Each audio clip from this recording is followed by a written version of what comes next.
Welcome back. Inflation is on the minds of most Americans these days. Prices are hitting 40-year highs, and most Americans are struggling just to keep food on the table. But there's a whole new crisis potentially facing Americans. A food shortage might be on the horizon. Right now, fertilizer prices have risen 40% higher than they were a month ago. That's according to the Green Markets North America Fertilizer Price Index. Experts say that's due to the United States' dependence on Russian exports. Let's welcome in Kentucky Congressman Thomas Massie. Congressman, I am so glad that you joined us today because I just don't know anybody else that knows as much about this or could explain it as well as you do. I feel like there's a lot of different information out there. There's people saying this is going to happen. There's some people saying it's not going to happen. It's only going to be in certain countries. So can you clear this up for us? Are we facing a food shortage crisis? I think we're going to be facing a food selection crisis. You're going to go to the supermarket and the things you want to buy aren't going to be there. Will you be able to get enough protein? Yes, but it might not be the protein you want. Because right now farmers are making decisions about which crops to grow based on how sensitive they are to fertilizer applications. Let me give you an example. A lot of farmers can raise corn or soybeans, and in a single year they might raise both. But they are deciding to raise soybeans now more so than corn because corn is very fertilizer intensive. And you mentioned that fertilizer's gone up 40% in the last month or so. Well, actually, year over year, or compared to a couple of years ago, it's 300% more, and in some cases 500% more if you can get the fertilizer. So the image here behind me is actually my farm, and I raise hay on that land. And farmers are deciding right now, for instance, how much fertilizer to put on their hay field.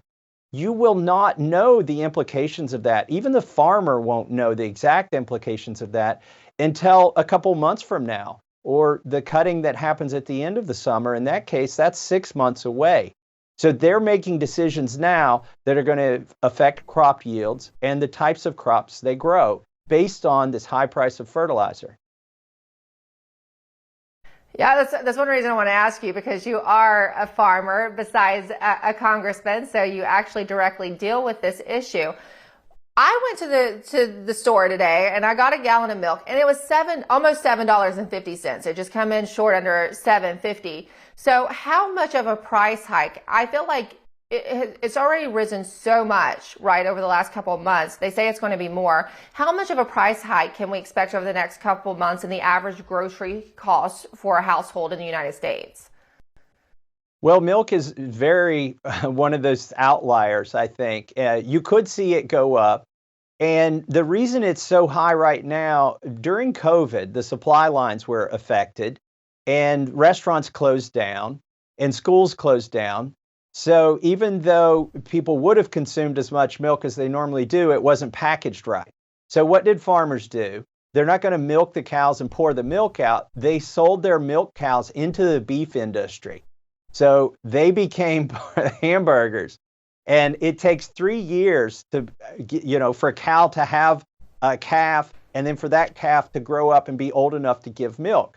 So these supply chain issues, even things that happened 2 years ago during the 15 days to slow the spread, if you remember, are affecting food prices now. Fruit trees didn't get planted. Also on this farm, I grow peaches and apples. During COVID, I thought to myself, there are orchards that aren't putting out new fruit trees, and it takes 3 to 4 years for a fruit tree to produce fruit. So we're seeing the long tail of some of these issues right now. But overall, I think 20% increase in your grocery bill, it would be very optimistic. I think it's going to go up more than that because 20% is built in right now to everything, because the government this time, instead of borrowing money, which they did for the first $24 trillion of debt, this time they did something that we make fun of third world countries for doing. They printed money. The Federal Reserve created money out of thin air, and then they used that brand new money to buy Treasury securities from the U.S. government, and then the U.S. government gave that money away or spent it on things. In fact, about $53,000 per household of new government spending happened because of COVID. And that might not be so bad if all that money went to those households. The problem is the checks were $1,400, $1,200, and $600, not in the tens of thousands of dollars. All that is adding to inflation, and so it's baked in. And then exacerbating it are the supply line issues. And just to be fair, this actually started under the Trump administration, right? When they proposed that first COVID bill that you forced Yes. to vote on, and you drew the ire of President Trump, correct? Yes. They tried to pass the first $2 trillion with nobody in Washington, D.C., and I quoted the Constitution to them, and the parliamentarian had to tell Nancy Pelosi that Congressman Massie was right, that you're going to have at least 218 members here to pass it. So Pelosi hated me for that. Donald Trump got mad at me. CNN called me the most hated person in Washington, D.C. It may be the only time they've ever printed the news correctly.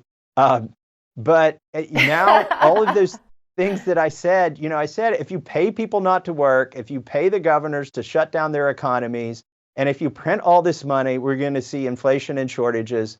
And so that's what we have now. If you remember, during the initial stages of COVID, there were certain cuts of beef you couldn't get in the supermarket.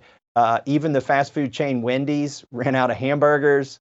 And the irony is the farmers had plenty of cattle and even hogs on their farms. It was the processors in the middle that had the supply line issues because we've centralized so much of our food supply. This is another thing that makes things brittle or fragile, is the supply chain for the food supply. The farmers can produce plenty of it.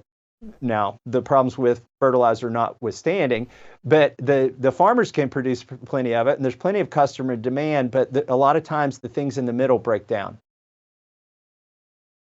So I just want to clarify, because I feel like we've heard a lot of the world leaders and a lot of high-level Biden administration officials like John Kerry go overseas. I've not seen them say it as much directly when they've actually been on terra firma in the United States, suggest that there could be an impending food shortage, but you feel like that's not the case. You feel like there could be a selection problem, but that overall we're not going to see a major shortage. Is that correct?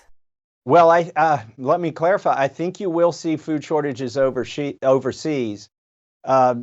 Ukraine and Russia export wheat to at least 50 countries, and that wheat's not getting planted where those tanks are right now, and the price of fertilizers increased. Wheat is a commodity, so there are other countries that could supply the need, but the problem is the fertilizer prices have gone up. So I think in some of the more vulnerable populations, you will see food shortages because they're so sensitive to the price changes. But in the United States, I think it's going to be selection shortages and high prices, but not, again, people shouldn't be going without food in the United States. It's just going to be really expensive, and you won't be able to get exactly what you want.